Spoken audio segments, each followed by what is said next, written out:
Lideramos el camino de la opinión pública y buscamos que la cultura del debate alcance consensos y soluciones a los problemas de nuestro país.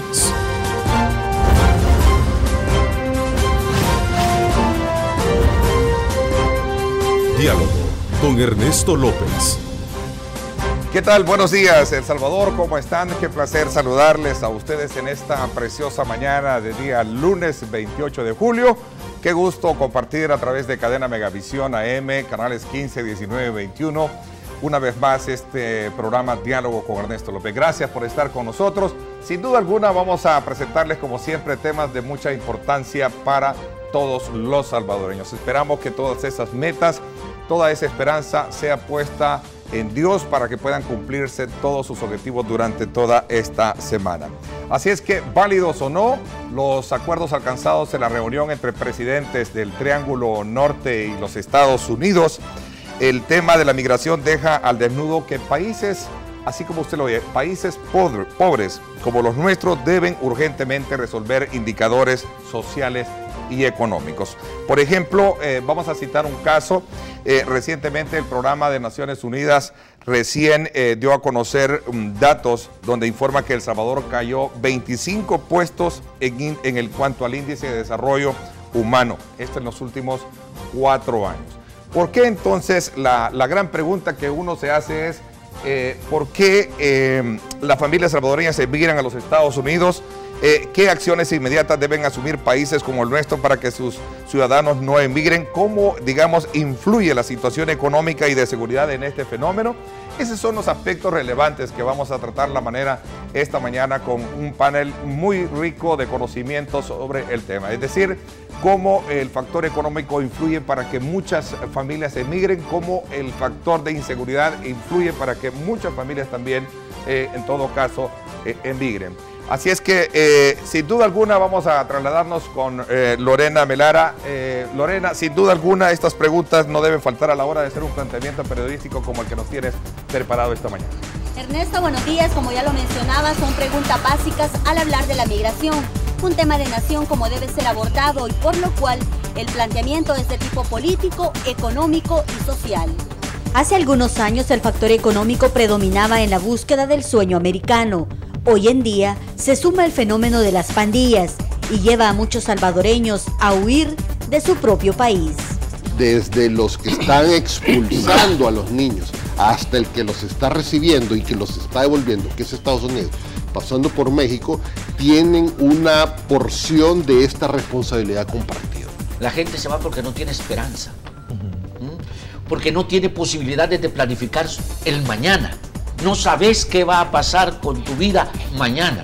El presidente de Estados Unidos, Barack Obama, en una reunión especial con los mandatarios del Triángulo Norte, prometió apoyo frente a la crisis por la inmigración infantil. No obstante, no descartó deportaciones. Podrás tener el muro, la muralla de China más grande del límite entre México y Estados Unidos. La gente aquí, si no tiene opción, si seguimos en las actuales circunstancias, se la va a jugar hoy, mañana y siempre. En vez de esos muros donde los Estados Unidos están gastando miles de millones de dólares en la hechura de los muros y en cuidarlos, mejor los Estados Unidos deberían de preocuparse por estos países. Ellos tienen una deuda moral con este país y con los países centroamericanos para ayudarles al desarrollo de esto. Oportunidades en tierras salvadoreñas son pocas y el futuro es incierto, como el atleta de Olimpiadas Especiales asesinado como prueba de iniciación de supuestos pandilleros. La realidad de muchas familias es que prefieren que sus hijos crezcan lejos y no perderlos por la ola de violencia. Hace unas semanas conocimos de otro joven que por negarse a romper ese lazo familiar no emigró y hoy lloran su muerte. Con este preámbulo, Ernesto, te dejamos para el análisis de esta mañana. Adelante. Bueno, muchísimas gracias, Lorena. En efecto, lo que ustedes están viendo es precisamente lo que vamos a abordar esta mañana. La política económica no es solamente lo que se hace, sino que también lo que se deja de hacer. Entonces, lo que se ha dejado y no se ha hecho nada por disminuir o por desmotivar la migración, porque El Salvador depende de las remesas. Las remesas en este momento representan el 82% del déficit comercial del país. Si no existieran esas remesas, El Salvador entraría realmente en un descalabro financiero mayor que lo que se está hablando del déficit fiscal, e incluso la misma dolarización de la economía no podría sobrevivir si no fueran por esa remesa. Y esto tiene que ver con la reunión de los señores presidentes que fueron a escuchar simplemente que les dijeran que se vinieran de regreso aquí a poner los baches necesarios para que no haya esa emigración, porque Estados Unidos no le pueden ir a pedir que legalice a los ilegales. Esto no se puede. Claro. Y por lo tanto, las recomendaciones que en la conferencia de prensa en Washington dio nuestro querido señor presidente de la República consistieron, uno, en que se va a dar becas a los niños que vengan de regreso. Quiere decir que ahora una forma de obtener becas es intentar irse a la frontera, porque si no, aquí van a seguir sin capacidad de estudios la mayoría de estudiantes pobres. Ahora nosotros somos testigos de ese éxodo masivo que la gente tiene que salir fruto de la violencia y fruto de las extorsiones y fruto de las condiciones que está viviendo, tiene que salir de esas colonias. Diariamente, yo como pastor de una comunidad que está insertada en el corazón de Ilopango, Soyapango, San Martín, Tonacatepeque, Apopa, tengo que diariamente orar por aquella gente que tiene que salir de su casa porque se la han pedido obligatorio, porque la han amenazado o porque ya no puede vivir en ese lugar. Que cómo es posible que los salvadoreños se lleven el dinero y lo inviertan en otra parte, ¿verdad? Lo acaba de decir el pastor. Pero nunca mencionamos cómo los salvadoreños permitimos que ciertas multinacionales y ciertas inversiones extranjeras solo vengan a debilitar la economía y el sistema financiero, porque son como esas bombas que succionan y no reinvierten aquí. Pero resulta de que los abogados fueron sustituidos por los economistas y los economistas fueron sustituidos por los econometristas, que como no son científicos sociales, o como dicen ahora algunos, cientistas sociales, ya como que fueron a la migración también, el Estado se vuelve insensible. Pero también hay que decir algo, pero las pandillas y la violencia también es fruto de la inmigración, porque la migración dejó hogares desintegrados y entonces eso diseñó la falta de tener un hogar integrado y funcional, porque hay que decir claro, el fenómeno de las pandillas en nuestra sociedad es multicausal, es estructural y debemos de verlo con las diferentes causas. Este país no tiene una planificación demográfica y es imposible para ninguna comunidad que no ordene su productividad genética, es imposible que no llegue al desastre ecológico, precisamente porque esta multitud va aplicando más terracerías, va necesitando más salud, va necesitando más hospitales, va necesitando más educación. ¿Y de dónde van a surgir? Pues entonces, este país ha tenido una superpoblación súper descontrolada y yo digo que hasta batiendo récords mundiales. Pero en ese sentido hay que entrar en serio con lo que son las políticas de población. Claro. Y las políticas de población. Pero son tabú aquí. Sí, son tabú, pero son cuestiones integrales, porque no solamente se trata de que las familias tengan menos hijos e hijas, no se trata solamente de eso. No, el control de la natalidad. Del control de la natalidad. No sé, sí, yo creo que es importante, pero no solo se trata de eso, de que haya menos gente para que menos gente demande sus derechos y le demande al Estado, sino que también por el lado del Estado y por el lado de los sectores sociales que tienen capacidad de contribución fiscal, que aporten los recursos necesarios para que los grupos poblacionales que más lo necesitan, especialmente la juventud, y vuelvo con la niñez y la adolescencia, que no son tantas leyes y tantas instituciones lo que necesitan. La población ha sido un obstáculo para el desarrollo económico de un país. Si no, preguntémosle a Japón, preguntémosle a Corea, preguntémosle a Taiwán y a Singapur, por ejemplo, que son países superpoblados. O sea, si no, preguntémosle a Israel. Israel tiene 20.000 kilómetros cuadrados y tiene casi 12 millones de habitantes y es un país de primer mundo, súper desarrollado. El problema de la planificación familiar y querer frenar obedece a intereses imperialistas que básicamente no quieren que haya gente que se levante para reclamar sus derechos, y eso fue recuerden ustedes en el informe Kissinger, que cómo iban a contrarrestar los movimientos insurgentes de América Latina, lo iban a hacer desde 3 ángulos: 1 con la religión, 2 con el arte y la cultura, y 3 con la planificación familiar y con la cuestión demográfica. Por lo tanto, a mí me parece que ese es un mito. Bueno, déjeme contradecirlo científicamente, pastor, con todo respeto, ¿verdad?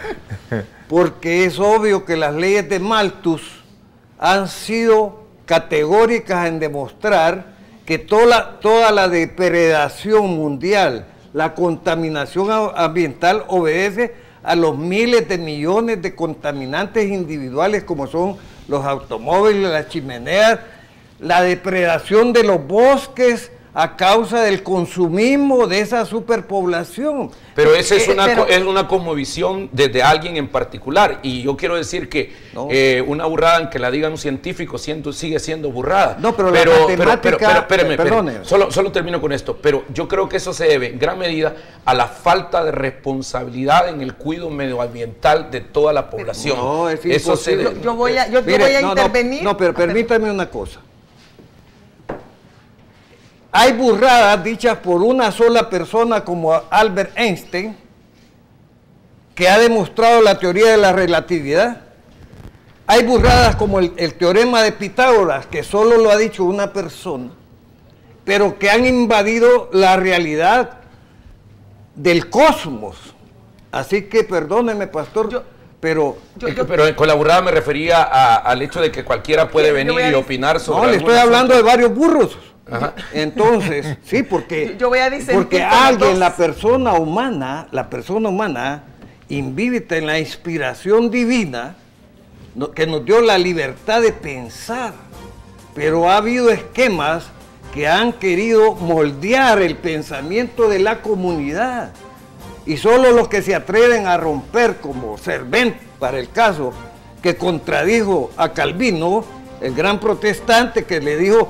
Lo mandó a quemar porque le dijo que la sangre corría por las venas, imagínense. Sí. Le dijo, esa es una gran burrada, quémelo, y lo quemaron. Entonces, no, la ciencia choca muchas veces contra el dogma. Esta es una realidad. 30 segundos. Mire, yo quiero disentir con ambos. Uno, yo no creo que se trata de que si haya toda la gente posible, ni de decirle a la gente cuántos hijos o hijas deben de tener. Yo creo que esa es una decisión personal. No. Cada pareja, cada familia, cada mujer sobre todo deberá tener la capacidad de decidir cuántos hijos o hijas quiere tener a lo largo de su vida, y deberá decidir también en qué momento de su vida los quiere tener, sin intervención del Estado, de la Iglesia, del Papa, de nadie. Yo creo que no es ninguna bendición para una familia estar teniendo hijos como conejos. Así es. Y depende del nivel de educación. Y aquí, por cierto, en determinado momento ojalá podamos hablar de eso. Nuestra educación saca bachilleres y saca licenciados que no saben para qué les sirve el conocimiento que adquirieron, porque el conocimiento que están aprendiendo nuestros estudiantes no les genera habilidades ni capacidades. Pero hablando de la sobrepoblación, quiero decirles que obedece también a una filosofía antigua. Aquella cosa de que cada niño nace con la torta bajo el brazo y a una mentalidad proletaria. La riqueza está en la prole. Yo he trabajado en el agro, y aquella cosa de que hace años, cuando todavía lo hacía, llegaban los trabajadores con niños de 7, 8, 9 años y decía, deme 2 tareas a mí, porque una la sacan los hipotes y otra la saco yo. y lo veían tener hijos como algo rentable, y a la niña ya de 12 años la mandaban a servir, y iba el papá o la mamá a cobrar el sueldo de la niña. Entonces, como una estrategia de sobrevivencia en una economía proletaria, la prole se ve como fuente de riqueza, como fuente de ingresos. Entonces tenemos que destruir esa mentalidad, porque si tenemos esos pensamientos, por otro lado podemos pensar de que hay una conspiración en querer controlar la natalidad, pero vea usted, las familias que tienen más hijos la pasan tan mal. Pero muchas mujeres, muchas familias de este país, se les impone la maternidad, se les impone tener más y más hijos por la situación económica, por una violación, es decir, una cantidad de factores. Entonces yo creo que esto no se debería de ver tan a la ligera como simplemente decirle a la gente que ya no tenga hijos o promover indiscriminadamente el uso de la esterilización, por ejemplo, el uso forzado de anticonceptivos, porque eso también va contra los derechos sexuales y volvamos a la migración. Pero solo déjenme estar usted. Si China no hubiese impuesto el control de la natalidad, China pero tendría, usted sabe la cantidad de infanticidios que hay en China. China tendría más población que el mundo entero, solo en el territorio chino, y sería un gran problema. El impulso dinámico hacia los Estados Unidos continuará mientras las condiciones de este país no cambien. Pensemos en el éxodo masivo que hay, fruto de la violencia, fruto de la inseguridad, las extorsiones que hay aquí en El Salvador. Pensemos en las grandes urbes que están expulsando a su gente. Dos medidas concretas para evitar la migración de todo tipo. Uno, la adopción de un modelo de desarrollo económico que genere fuentes de empleo y oportunidades para todos y que sea más equitativa y que no sea un modelo excluyente.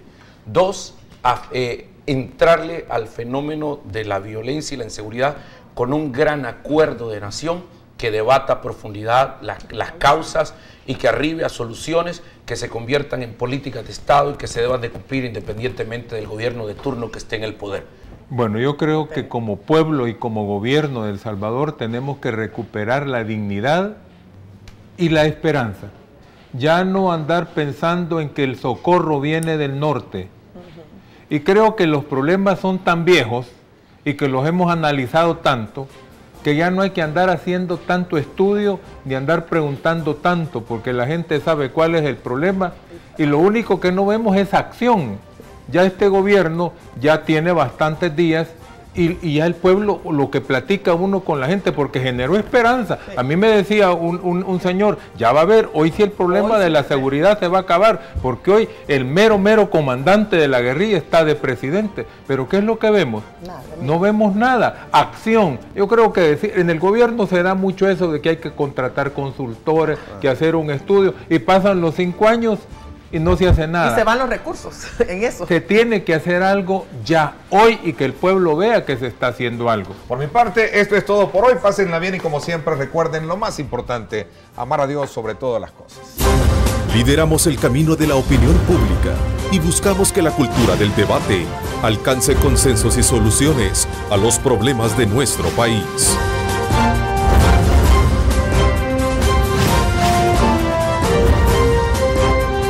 Diálogo con Ernesto López.